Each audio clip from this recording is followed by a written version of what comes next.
Harish uncle has accompanied me in a lot of treks since childhood, and he's a really interesting person to be with. Also, he doesn't believe in anything paranormal, which is why this story has stuck to me. So, this incident occurred when he was assigned to an NCC camp in Uttarakhand, and his job was to drill cadets and guide them through night patrols. So, as these camps were going on, one day a group of cadets stationed at the northern edge of their camp made a strange request. They wanted their post to be changed or to be reassigned to a different group altogether. Initially, they were hesitant to explain why, but after some pressure from the commanding officer, they claimed to be experiencing something strange at night. It was something unexplainable, an eerie presence, and a sense of dread that made it impossible for them to patrol at night. The commanding officer, clearly annoyed and assuming it was some kind of excuse to slack off, ordered Harish uncle to accompany the team that night and to get to the bottom of it, whatever it was. Now, Harish uncle wasn't the kind to get scared easily. He was logical, grounded, and he was well experienced with forests. He didn't believe any ghosts or anything remotely supernatural. Without a second thought, he agreed to this, and that night he decided to share a tent with these two members of the northern group. After meeting with this group, it was decided that Harish uncle would go out for a night patrol at around 2 am in the morning. As the sun began to set in the Himalayas that night, the northern group started to pack their bags and go to sleep, along with Harish uncle.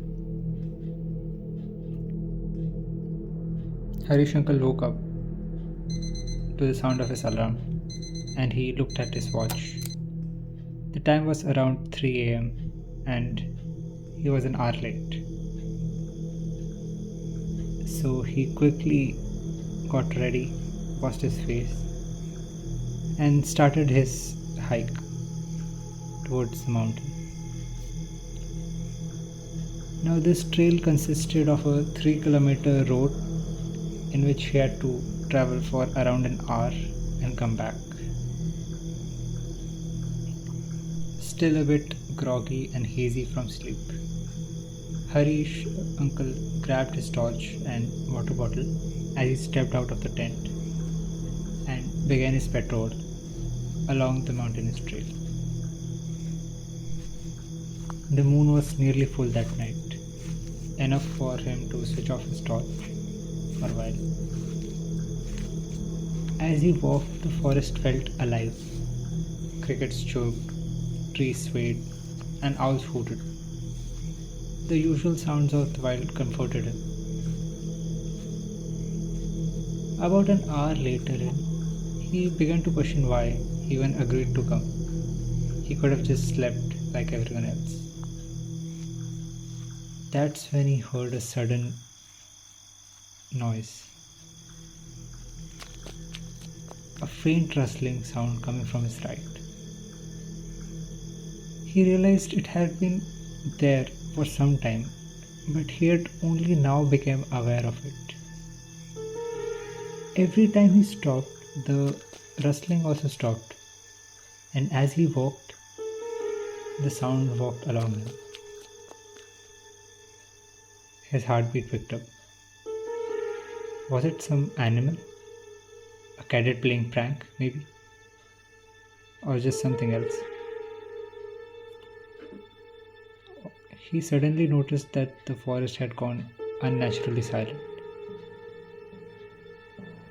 No crickets, no wind, just the sound beside him. As he was walking into the forest, he reached a small clearing and he paused for a bit.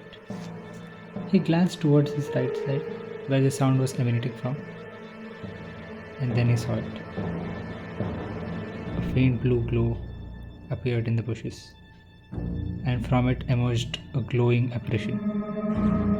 It hovered just above the ground, went towards a tree, and then shot up. Taking some time to process what just happened, Harish uncle was startled and scared out of his wits. He just sprinted back towards his camp, and he was disoriented and he lost his way a few times before finally stumbling back into his tent. He never again told the commanding officer what he saw, and he just told him that everything was fine, but deep down he knew that what he saw was not natural.